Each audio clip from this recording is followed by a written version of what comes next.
अकबर के जन्म से लेकर उनका शासनकाल और सिद्धांतों के बारे में बताया था कि उनकी शासन व्यवस्था किन सिद्धांतों पर आधारित थी।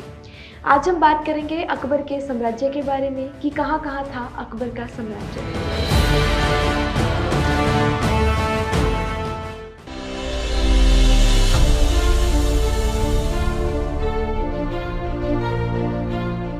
अकबर का साम्राज्य विस्तार रूप से दो वर्गों में विभाजित किया जा सकता है, उत्तर भारत की विजय और दक्षिण भारत की विजय। अकबर ने भारत के अधिकांश भाग को अपने अधीन कर लिया था। जैसे पानीपत युद्ध के बाद 1559 ईस्वी में अकबर ने ग्वालियर पर और 1560 ईस्वी में उसके सेनापति जमाल खान ने जौनपुर पर और 1561 ईस्वी में आसफ खान ने चुनार के किले पर अधिकार कर लिया था। वहीं मालवा के शासक बाज बहादुर को 1561 ईस्वी में अधम खां के नेतृत्व में मुगल सेना ने परास्त कर दिया। इतिहासकार की माने तो 29 मार्च 1561 को मालवा की राजधानी सहारनपुर पर मुगल सेनाओं ने अधिकार कर लिया। अकबर ने अधम खां को वहां की सूबेदारी सौंपी। 1562 में पीर मोहम्मद मालवा का सूबेदार बना, जो एक अत्याचारी प्रवृत्ति का व्यक्ति था। बाज बहादुर ने दक्षिण के शासकों के सहयोग से पुनः मालवा पर अधिकार कर लिया। पीर मोहम्मद भागते समय नर्मदा नदी में डूबकर मर गया। इस बार अकबर ने अब्दुल्ला खां उज़्बेक को बाज बहादुर को परास्त करने के लिए भेजा। बाज बहादुर ने पराजित होकर अकबर की अधीनता स्वीकार कर अकबर के दरबार में द्विहजारी मनसब प्राप्त किया। 1564 ईस्वी में अकबर ने गोंडवाना विजय हेतु आसफ खां को भेजा।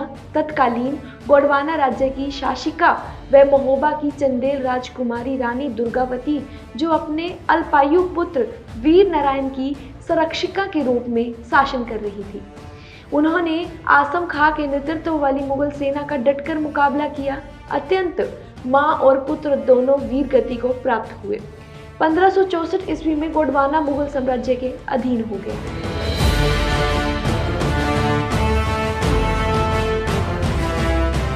इसके बाद अकबर ने राजस्थान पर विजय हासिल की। राजस्थान के राजपूत शासक अपने पराक्रम, आत्मसम्मान एवं स्वतंत्रता के लिए प्रसिद्ध थे।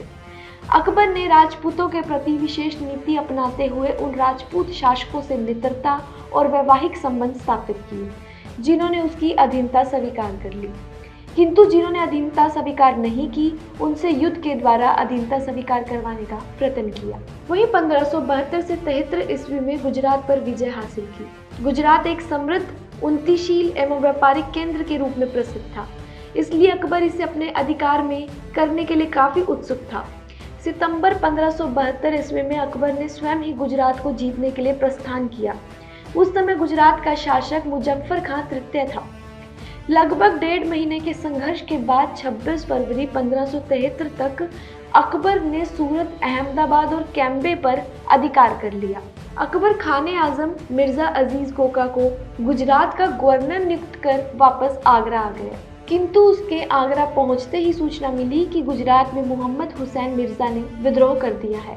अतः तुरंत ही अकबर ने गुजरात की ओर मुड़कर 2 सितंबर 1573 ईस्वी को विद्रोह को कुचल दिया। इस प्रकार गुजरात अकबर के साम्राज्य का एक पक्का अंग बन गया।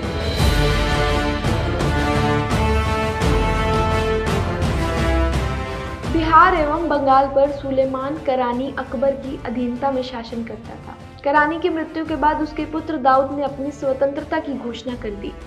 अकबर ने मुनअम खां के नेतृत्व में मुगल सेना को दाऊद को पराजित करने के लिए भेजा। साथ ही मुनअम खां की सहायता हेतु खुद भी गया। 1574 ईस्वी में दाऊद बिहार से बंगाल भाग गया। अकबर ने बंगाल विजय का संपूर्ण दायित्व मुनअम खां को सौंप दिया और वापस फतेहपुर सीकरी आ गया। मुनअम खां ने बंगाल पहुंचकर दाऊद को सुवर्ण रेखा नदी के पूर्वी किनारे पर स्थित तुकराई नामक स्थान पर 3 मार्च 1575 ईस्वी को परास्त कर दिया। दाऊद की मृत्यु जुलाई 1576 ईस्वी में हो गई। इस तरह से बंगाल और बिहार पर मुगलों का अधिकार हो गया।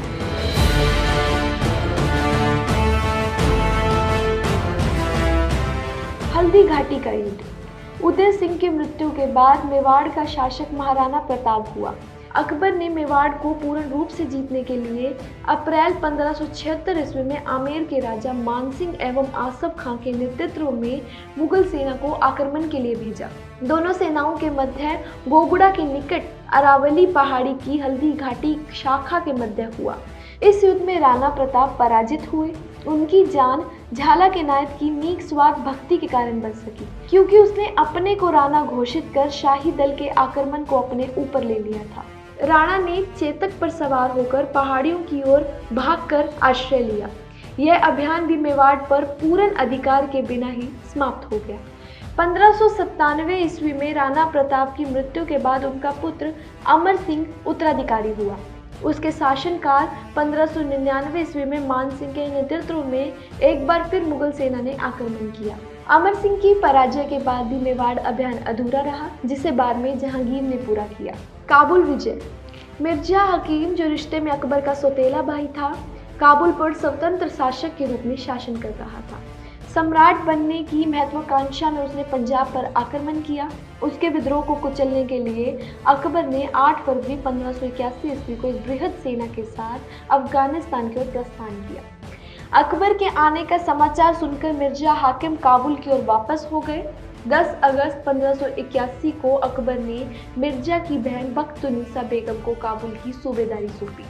कालांतर में अकबर ने काबुल को साम्राज्य में मिलाकर मान सिंह को सूबेदार बनाया। कश्मीर विजय। अकबर ने कश्मीर पर अधिकार करने के लिए भगवान दास एवं कासिम खां के नेतृत्व में मुगल सेना को भेजा। मुगल सेना ने थोड़े से संघर्ष के बाद यहाँ के शासक यूसुफ खां को बंदी बना लिया। बाद में यूसुफ खां के बेटे याकूब ने संघर्ष की शुरुआत की, किंतु श्रीनगर में हुए विद्रोह के कारण उसे मुगल सेना के समक्ष आत्मसमर्पण करना पड़ा। 1586 ईस्वी में कश्मीर का विलय मुगल साम्राज्य में हो गया। सिंध विजय। अकबर ने अब्दुर्रहीम खान खाना को सिंध को जीतने का दायित्व सौंपा। 1591 में सिंध के शासक जानी बेग एवं खान खाना के मध्य कड़ा संघर्ष हुआ। अंततः सिंध पर मुगलों का अधिकार हो गया। उड़ीसा विजय। 1590 में राजा मानसिंह के नेतृत्व में मुगल सेना ने उड़ीसा के शासक निसार खां पर आक्रमण कर आत्मसमर्पण के लिए विवश किया, परंतु अंतिम रूप से उड़ीसा को 1592 ईस्वी में मुगल साम्राज्य के अधीन किया गया। बलूचिस्तान विजय। मीर मासूम के नेतृत्व में मुगल सेनाओं ने 1595 ईस्वी में बलूचिस्तान पर आक्रमण कर वहां के अफगानों को हराकर उसे मुगल साम्राज्य में मिला लिया। कंधार विजय। बैरम खां के संरक्षण काल 1556 से 1560 ईस्वी में कंधार मुगलों के हाथ से निकल गया था। कंधार का सूबेदार मुजफ्फर हुसैन मिर्जा कंधार को स्वेच्छा से मुगल सरदार शाह बेग को सौंपकर स्वयं अकबर का मनसबदार बन गया। इस तरह अकबर मेवाड़ के अतिरिक्त संपूर्ण उत्तरी भारत पर अधिकार करने में सफल हुआ। अकबर की दक्षिण विजय। बहमनी राज्य के विखंडन के उपरांत बने राज्यों खानादेश, अहमदनगर, बीजापुर एवं गोलकुंडा को अकबर ने अपने अधीन करने के लिए 1591 ईस्वी में एक दूत मंडल को दक्षिण की ओर भेजा। मुगल सीमा के सर्वाधिक नजदीक होने के कारण खान देश ने मुगल आधिपत्य को स्वीकार कर लिया। खान देश को दक्षिण भारत का प्रवेश द्वार भी माना जाता है।